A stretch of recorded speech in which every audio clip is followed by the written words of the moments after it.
Welcome to Kenton Teaches. Enjoy the video. In this video, I will explain how to take off your Ford Ranger grill. First, make sure you have the right tools, such as a flathead screwdriver, a Phillips head screwdriver, and a plastic trim removal tool.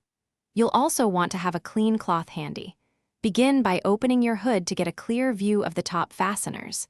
This initial step is crucial for a smooth removal process. Now, let's focus on the top fasteners. With the hood open, you'll typically find several screws or bolts along the top edge of the grill. Use the appropriate screwdriver or socket to remove these. Next, look for plastic clips.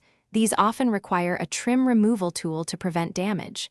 Gently pry them up and out. Taking your time here will help avoid breaking any components. With the top fasteners out, it's time to address the lower connections. The grill is usually held in place by several tabs or clips along the bottom edge.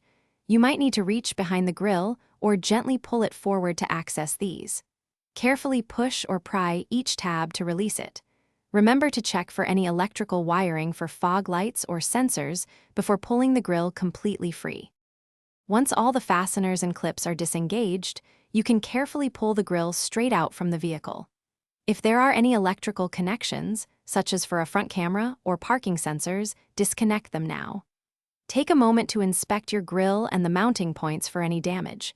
When you're ready to put it back, simply reverse these steps, ensuring all clips and screws are securely fastened.